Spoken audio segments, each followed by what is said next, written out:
Gemini, showing up as like the perfect partner or the perfect father. Often it is deemed as, although I could say, perfect parent, perfect spouse, someone who is emotionally mature, someone who makes good decisions, someone who considers other people's feelings.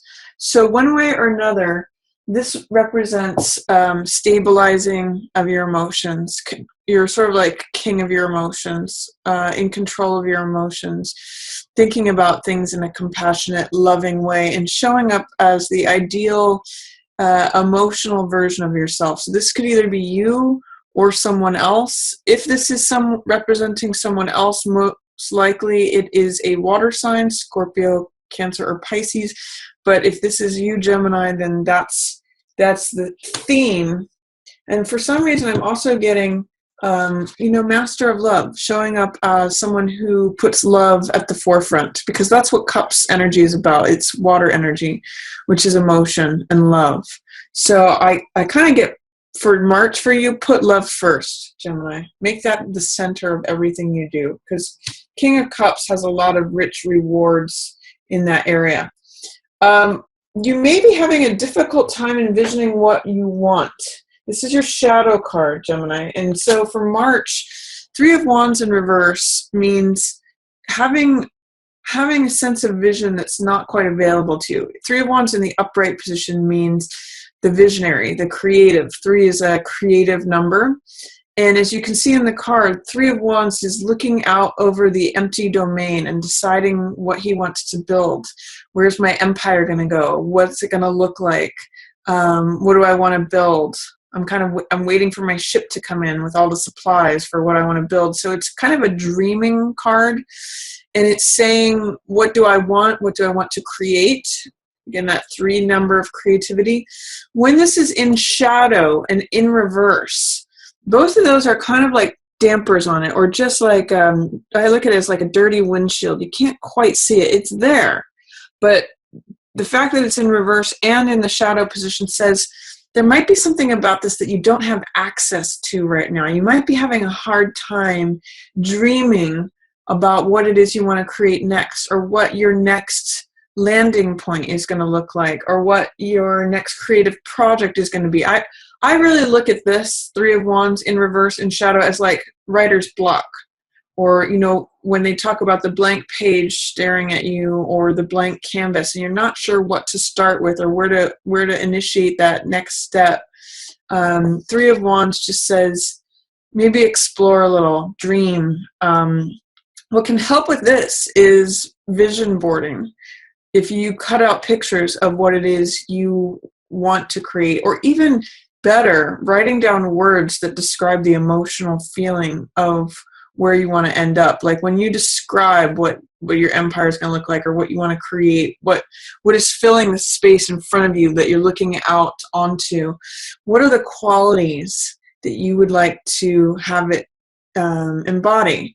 And that may help you get a springboard for what it is you'd like to create. So if you're having challenges with that in March, Gemini, do some exercises that write down words describing what the feeling of what it is that you would like to create, and that may help you with making a plan, getting a vision, making decisions, bringing in something, if instead of just sort of like a barren valley. That can be the feeling of this in reverse in the shadow, not having access to that.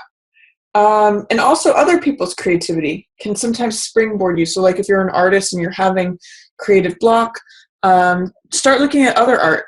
That can be very inspirational. Or same thing with writing.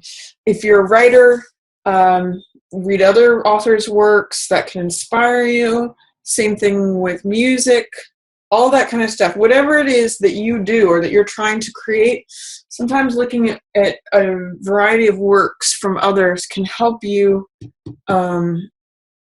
create your own vision, or tap into it, bring it to the surface. Because this is here. It's just that when something's in reverse, it's just like it's under the surface. It's inaccessible. And in the shadow position, it's out of sight. You can't see it. It's around the corner. So something that's passing away is 6 of Cups. This is the passing away position, and it's in reverse. And I get the sense with this one, it's like letting go of childlike grievances. Six of Cups. I'm getting that it's letting go of pettiness. Six of Cups in the upright position, you can see that there's two children who are innocent here. They're exchanging flowers and cups. It's very sweet, naive, just innocent, full of like the kind of love that children have for one another, or when they're sharing a toy. It's that kind of thing. Or like if a child falls down and another child goes and helps them up. That's very Six of Cups.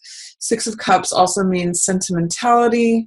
It means reunion with the past, thinking back to a sweeter, simpler time. It can mean people showing up from your past. But I'm getting with it in reverse. Sometimes in reverse, it speaks of cynicism and not letting cynicism creep in. Or I'm just going to say petty differences. That is going to be something that you may be able to let go of in March, because this is the passing away position. What I'm getting with this, since this is kindness and sweetness in the upright position, in reverse, it can be like childlike arguments, pettiness. That's where I'm getting that word from. Two children fighting, like that small of stuff. It's not really a big deal. It's childlike. So I'm kind of getting that it's an opportunity in March to let that go.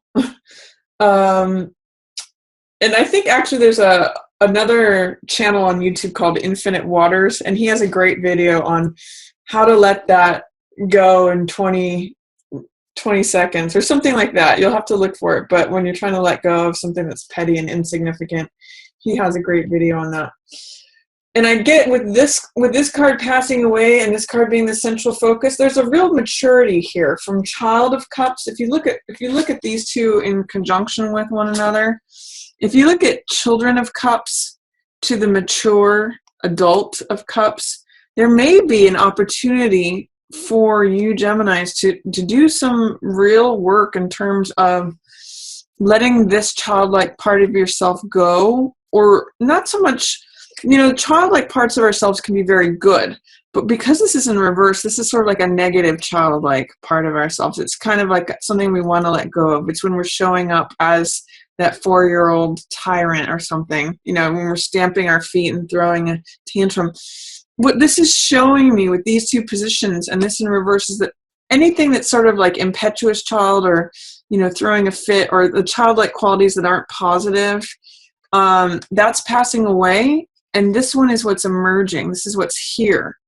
So I'm really getting a sense, Gemini, for March, there's some way in which you come into your adulthood. And this is acknowledging of your own emotions. If you're already an adult, it may just be that you are letting go of some old emotional baggage from childhood, healing from it perhaps, because this is going to be passing away. It could be like the loss also of a childhood friend. Or someone that you know from the past, but it's just making you all the more compassionate and treasuring of life, because he's very centered in what people feel in the moment. So this is rather nice, Gemini, for you. It's a maturity level. And then I do see Queen of Swords in reverse for the approaching influence. Now, this could traditionally be an air sign, Libra. This could be you, Gemini, as well. So if you are involved with a water sign person, then most likely this is you and this is them, because the Queen and the King are usually a couple.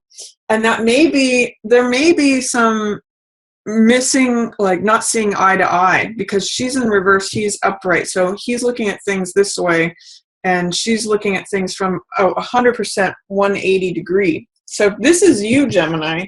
There's potential that you may have differences with a water sign person, especially if they're your spouse or significant other.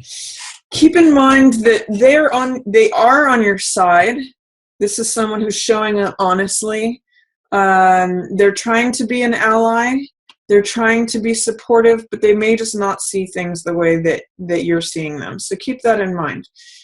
This also, Queen of Swords, can represent someone who is very direct in their speaking. Swords represent thoughts and ideas and beliefs, and so she's very usually clear on what she thinks and what she says.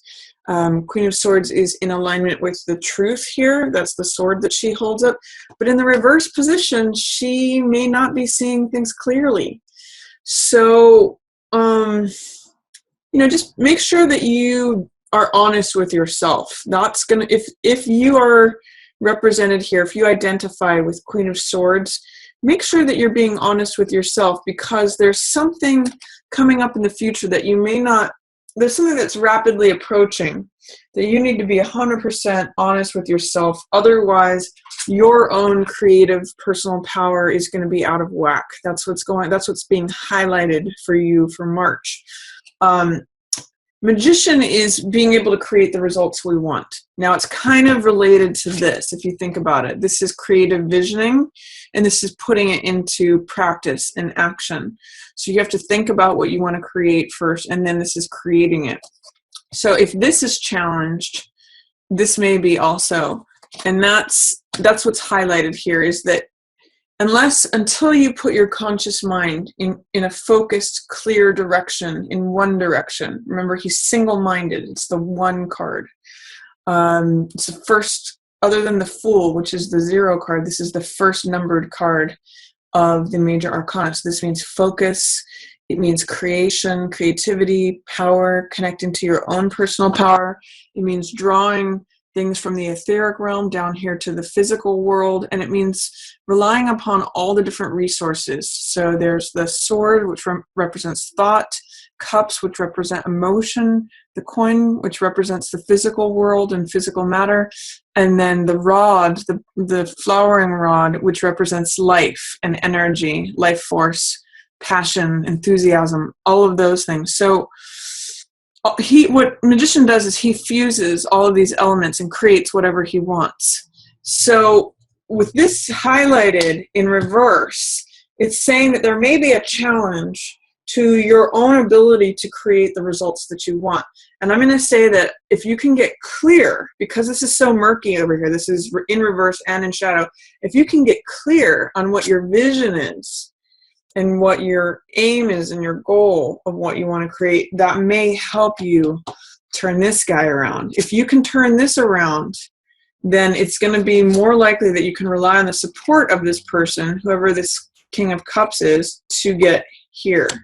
And that may also help you feel more like yourself and see things more eye to eye. So I like the fact that you're letting go of any childlike differences. I'm almost even seeing that this is the younger form of the king and queen. This is the young king, the young queen as children, and upside down they're like grabbing the cups away from each other, like, this is mine. No, this is mine. It's lost all sense of innocence, all sense of sweetness. So as that goes away, then these two can perhaps begin to see eye to eye, and you can see that this person's here to support you, or if you identify more with this person, you can see that being compassionate might be a better way than being direct and sharp with words. I'm just offering those as what the cards are saying. So my goal for you is to really turn this Magician around, because that's highlighted for you for March. It's creative, personal power, ability to create the results that you want. And getting clear on your vision is going to help you do that, Gemini, for March. So let's see by the weeks what's going on each week. For week 1, we have 5 of Swords, which means I call this card picking up the pieces. So you can see that the sun is setting on a battle, and this figure is collecting the swords that are left over on the battlefield. And swords, as we've said before, represent your element of air, Gemini, which is thoughts, ideas, beliefs, information, knowledge, wisdom, understanding. So what this card always tells me is that there's something to be gained there's spoils of war or spoils from conflict. So even though the sun has set on the conflict, there are things to be gained. And what I also sometimes say about this card is hindsight is 20/20. So after the conflict has happened, there are new insights and new wisdom, new knowledge that are really rewards when you look back and you kind of learn from the situation, or you see, what is it that I can gain from this? What is it that I can learn?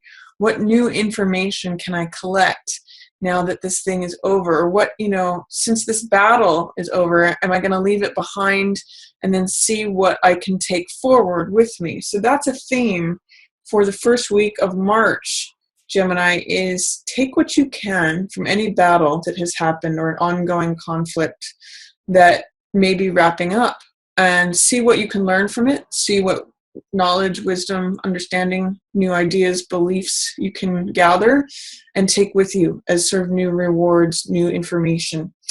For week 2, we have Knight of Rods. This is going to make you very bold, confident.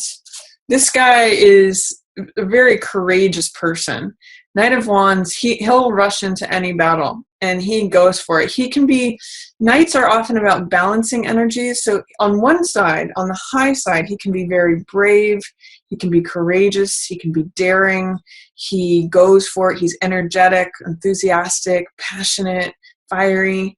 On the low side, it can turn up as arrogance or cockiness or being foolhardy, leaping before you look. So this can be either feeling this way, you embodying the archetype of Jack of Wands, Jack of Fire, which means being, daring, bold, confident, newly invigorated, passionate, or it could be a literal fire sign that comes into your environment. So this could be a Sagittarius, Leo, or Aries person. And this could be someone who's in your family or friends, or just, perhaps someone that a love interest. He is a knight after all. But because there's the king and the queen here, he's really more of an accessory player. He's not in the immediate spread.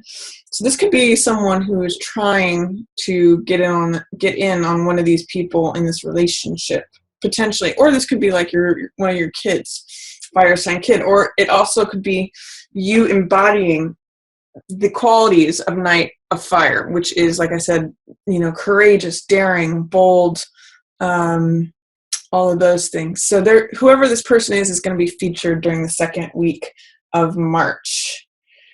And then the third week of March, I'm going to say don't play by the rules, because, respect the rules, but you don't have to make your own rules, is what I'll say. Do things according to your own plan, because Emperor in reverse, this is usually the Emperor has to do with law and order, with foundation, with law, with the military, with structure, with he rules his empire, and he hands laws down and says you must follow them. These are my rules, so you're gonna take those in tow and you're gonna abide by them. With him in reverse, this may be like letting go of parental rules or from generations past. This may mean that the law is not in your favor. It can mean that whoever has authority is not exercising it correctly, because Emperor in the upright position is usually very, he's very, what the laws are and that you need to abide them. He's kind of like a police officer a good police officer who says this is the law and you need to abide it, and they see everyone equally. He usually is hand in hand with justice. But when he's in reverse, it's saying that he doesn't have your best interests in mind. The laws aren't really applicable to you anymore. This is like outdated thinking sometimes. So I'm going to say you may have to, with these two cards in reverse, I'm going to say you may have to dream up your own empire, because the old rules of the empire aren't working for you anymore. The old structure isn't working for you. Whatever's worked for you in the past, in terms of how you've always conducted yourself, because this is really a card of conduct as well. Whatever rules were kind of subconscious that you played by, they're not going to work for you towards the end of March. You're going to have to rely on your own creativity and building your own empire, envisioning what you want to create, because otherwise you start to feel imprisoned by this guy. You start to feel like maybe I'm just doing the same thing over and over again, and it's not getting me anywhere. I feel like I am, what are those words, a serf in the kingdom, or I just feel like, you know, he's the one with all the wealth and I'm just the peasant. So I'm going to say you can't really subscribe to his world at the third, whoever you identify that as authority or government or prior generations, whoever held emperor status in your world, even if it's just rules that you had for yourself from the past, it's not going to work for you anymore. It's in reverse for the third week of March. So what I'm seeing too is that these 4 cards that are surrounding here really have to do with you stepping into your creativity, your creation of the results that you want. And then you get to this place by the end of March of feeling very free, feeling very open, feeling supported by the universe. This is a card of fulfillment. It's a card of, you know, sometimes I've seen this depicted as world peace, but it's when you feel free and released. There's a big difference between this card and this card. This card says, you know, I'm going to collect taxes from you. You belong to me. You're in my empire. You're on my turf. You're on my land. My rule goes. This card is really about, I'm free from all of that. I can do things my own way. I feel complete. I don't feel restricted. This is a real card of not feeling restricted. So it's a card of freedom and completion and victory. So by the end of March, Gemini, I get the sense, this is also right side up, so I get the sense that whatever is lacking in terms of your creative vision, getting the results that you want, all of that, I get the sense that you're going to challenge the status quo or what has been established for you, the authority that kind of rules over you without your explicit consent, that you break free from that and that you end up feeling very supported by the world. There's nothing that says you have to do things this way. So I hope that makes sense. If you have any questions, feel free to put those in the comments.